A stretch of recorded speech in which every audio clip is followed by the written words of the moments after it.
It's almost midnight and I've been working since 10 o'clock this morning, so I'm running on fumes, but that's normal. Hey everybody, today I am going to be reviewing Maestro. This was directed by Bradley Cooper. This is his second feature-length film after A Star is Born, and I'm sure many of you remember that film was a huge hit when it came out.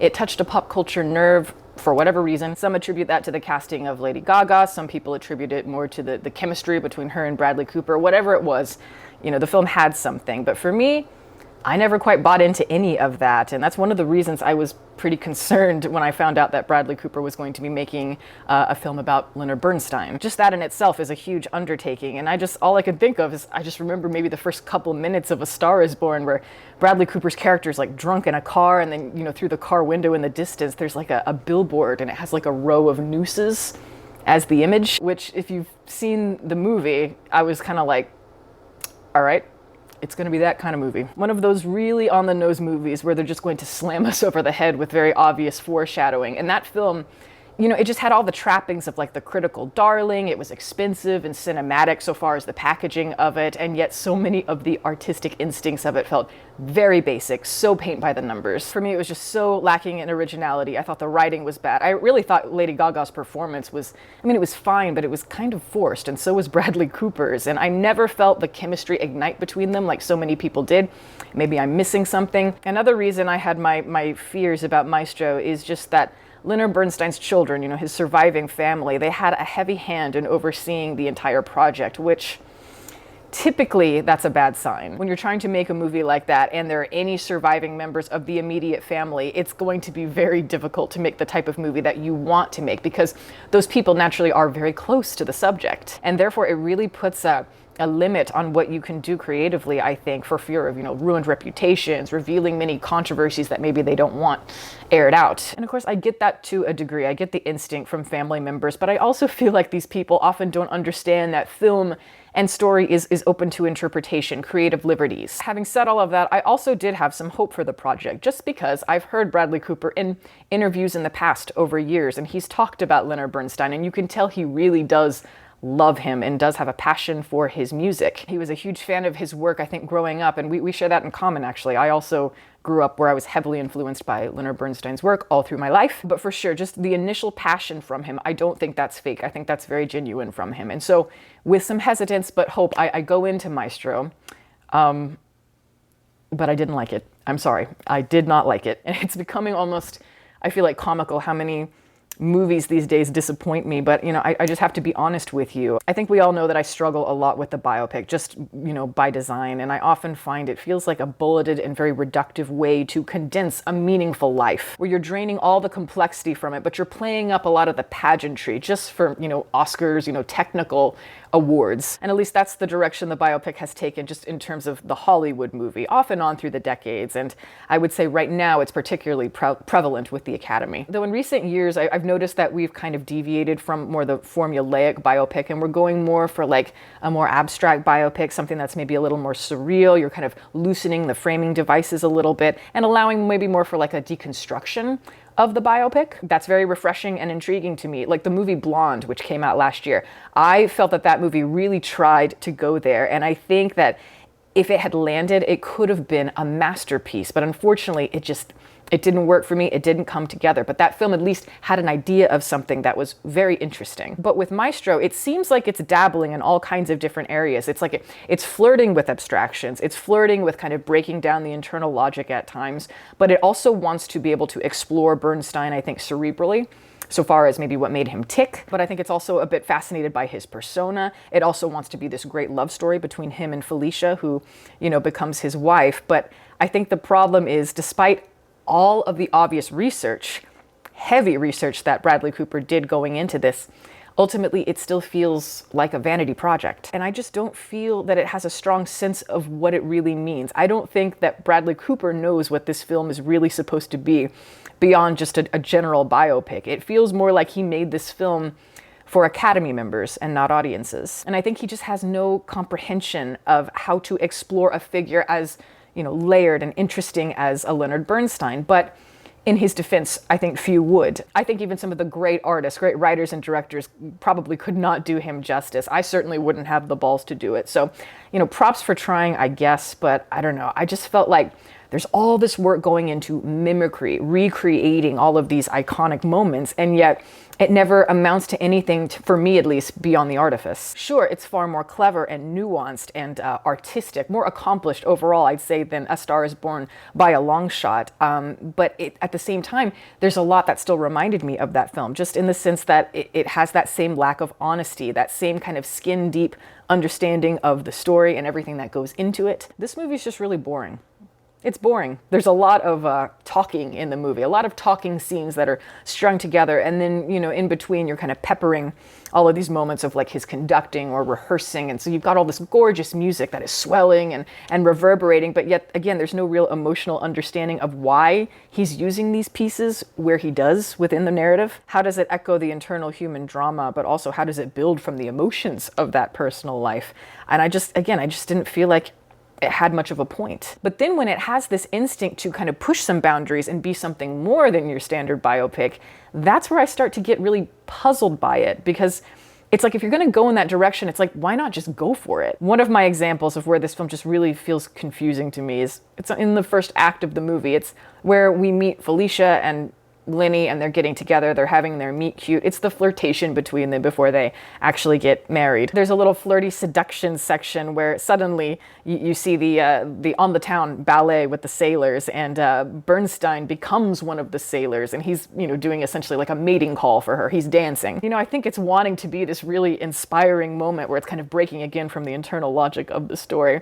But yeah, it just felt very awkward, and just artistically, it wasn't dynamic. And it felt like the editing didn't build off the musical cues or the emotional climax in a way that felt, I guess, instinctual, artistically instinctual. Like, for example, there's this big transition, between that ballet to where they're in bed together for the first time, and the big emotional climax of the music. And I thought, that's really misplaced. Of all the sections of On the Town that you could use, I'm not sure that one really worked there. We should really feel that fire and passion going into it. We need to really care about these two. And at least I didn't. That makes everything feel blotchy from then on. And I feel like a lot of the scenes here, if you watch them maybe on YouTube where you haven't seen the movie, so it's out of context, you might think, oh wow, this is quite lovely. I'm interested in this. I bet this is a really good movie.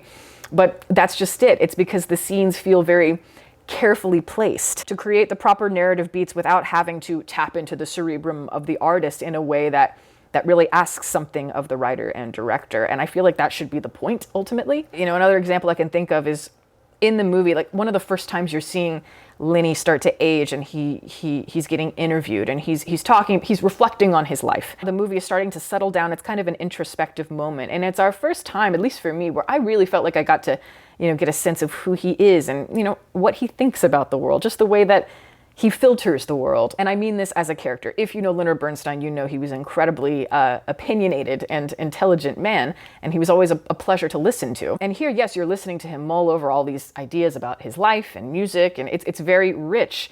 And yet it's like, what's the point of the scene here? What is the anchor point for the narrative? What connects all of these pieces together, again, beyond just the basic bullet points of the biopic formula? But the thing that really bothered me the most about the movie was just the framing of the Leonard Bernstein story and the way they're filtering it more through the love story. They're heavily emphasizing that here.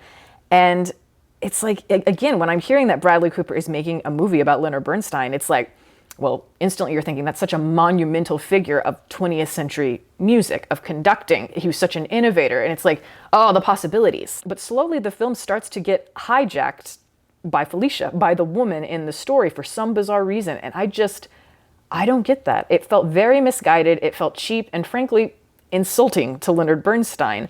The notion that so much of Leonard Bernstein's inspiration as a musician came from his lovely wife, it's like, fuck you. And I'm not saying she didn't have a significant part to play in Leonard Bernstein's life, and so far as his inspiration too, because yeah, of course she did. She was his wife, and always the woman behind the man reveals so many vulnerabilities that we wouldn't be privy to otherwise. But again, if you know anything about Bernstein and his music, it's just, there's so much stuff you could look into. It's just such a reductive, again, a reductive and strange way to direct the story. It feels manipulative for the story to kind of go in that direction, especially because it is so heavily sentimental, and I just didn't buy into that.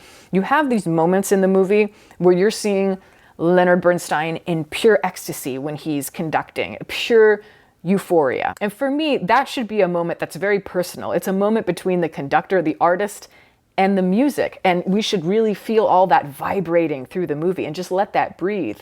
But it's like, oh, no, wait. We have to have the wife's profile slowly come into the frame at the end, hovering over the conductor as if she's the point of that scene. She's what drove all of that. And it's just, no. Oh, and spoiler alert. And I don't think this is a huge spoiler, but I am going to reveal right now the final shot in the movie. It is Carey Mulligan when she's young in the movie, just the black and white section at the opening. And, you know, she turns her head so you see the back of it.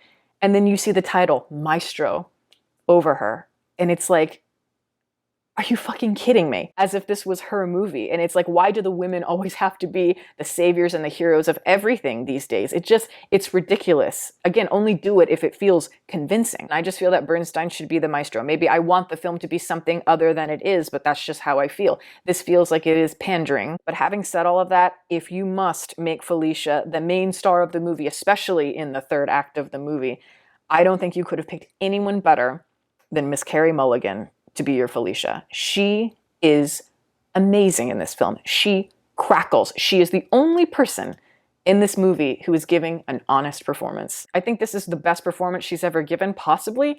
And again, watch everybody else in the movie and watch how over the top they are in their performances. It's like they're all aware they're in a biopic, and it's like, oh, Oscar Levant, what a scream. It's so mannered, it's so studied. It reminds me of, yeah, typical biopics. Now, none of it comes off the page, but every line she says comes from within. It's bubbling from inside of her. Carey just has a way to seduce the camera, and I don't necessarily mean that in like a sexual way. I mean, yes, there is some sensuality there, I'd say, but there's just a sweetness and a radiance to her, but there's a calm power and control underneath all of that. It's wonderful to watch, and I love seeing her age into this just magnificent movie star. And truly, if this film gets any credit for the way that it moves, or, you know, any spirit that goes into it, any feeling that you could squeeze out of this, it comes from her. It comes all from her. There are a lot of close-ups of the actors in this movie, especially in the first act, and their expressions are so over the top, and their eyes, it's so phony, especially from Bradley Cooper. There's some very just awkward close-ups with him. And yet every time they go with a close-up for Felicia, it's like, oh, it's just so charismatic. Her effortlessness as a performer and her authenticity only made Bradley Cooper's performance, by comparison, seem all the more labored and artificial. He does have his moments, I think, you know, just flashes here and there, I would say. And you can definitely see all of the work that went into it. I know he spent years and years, you know, thinking about this and, you know, trying to build this Leonard Bernstein from the ground. But I also think that's kind of the problem. It's like, I don't care how much work you put into it. I don't care how badly you want your Oscar. It's like, I want you to do justice to the artist that you're depicting. But it just doesn't materialize. It just feels more like an imitation, a very, very well-studied imitation. And it's just funny because I think about all the different biopics that we've seen in the last couple of months, and I just keep coming back to Oppenheimer, which is the one that I feel is far greater by comparison. And I think of Cillian Murphy, who's basically doing everything opposite of Bradley Cooper. It's like, he's not trying to go for an imitation. He's not really that concerned with sounding like Oppenheimer or looking like him that much. He's creating an internal power that's going to transcend mimicry. And that is what, you know, I think Christopher Nolan is going for as well. That film found a unique way to explore a historical figure that felt more like you're seeing the fragility of the man. Oppenheimer and Cillian Murphy, they're working from the inside out. And I would say that Bradley Cooper's film is more working from the outside in. I just don't understand what I was supposed to gain out of Maestro that didn't feel cheap and manipulative so far as sentiment. If you are a Leonard Bernstein fan, I just don't see how this provides any insight into his life, and it doesn't really provide any unique artistic emphasis, anything like that. I think, you know, the movie starts with the opening quote of Leonard Bernstein, and it's all about, you know, his feelings on art and how art is supposed to ask questions and not provide answers. But so far as Maestro, it's like that being the opening quote, thesis, whatever, it's like, it just doesn't feel very genuine. It's like they're kind of leaning on the quote and hoping that, yeah, we can take credit for this if we just put it at the opening. But again, it doesn't materialize into the narrative in a way that feels, you know, proper, that doesn't feel skin deep. You could just go to YouTube, watch any rehearsal that Leonard Bernstein does, the West Side Story performances, watch him rehearse Rite of Spring. That's a great one. That's where you're going to get your insight. Or honestly, just listen to his music, turn off all the lights, get some headphones, really good headphones, and just listen to it. That's where it is. Or the scene where Cooper is conducting the LSO with Mahler. Watch the real version of that on YouTube. It's like, watch Bernstein, watch the look in his eyes, the ecstasy of that performance, the euphoria, the tears. It's so emotionally powerful. Then you watch Bradley's recreation of it, and it's like he had the movement down, I guess. But that joy and that ecstasy does not extend to his eyes at all. And also in that clip, you don't have to worry about them cutting to the wife at the end as if she was the driving force behind all of that. It's just whatever. Just listen to the music. So yeah, I can't really recommend this. I see a lot of vanity in this film, and I think that if Bradley Cooper weren't a huge star and did not have all this backing and these connections, he's kind of just a mediocre filmmaker, and he doesn't really have that much to say. This movie, I use this analogy all the time, but this movie is a bunch of stray branches, but there's no tree trunk connecting them all together, really. Again, I hope that we can start straying more and more from that typical biopic formula, play with it a little bit, but I don't know. This is just not going there. It's too safe. And that is my review. Thank you guys so much for watching. I'm going to plug my website. As always, it is deepfocuslens.com. I'm an artist. I do commission portraits, and I sell prints of my work. If that's something that you're interested in, you can always go to the website below. And if you have a question about a commission or a print, you can email me. My email is in the description box below as well. Also, I'd like to give a shout out to my patrons, who are great guys. Thank you so much for your support. Welcome to all the new members if you are interested in supporting. The link for that is below, as well as the rest of my social media information. You can watch more videos here, and you can subscribe if you'd like. Catch you next time.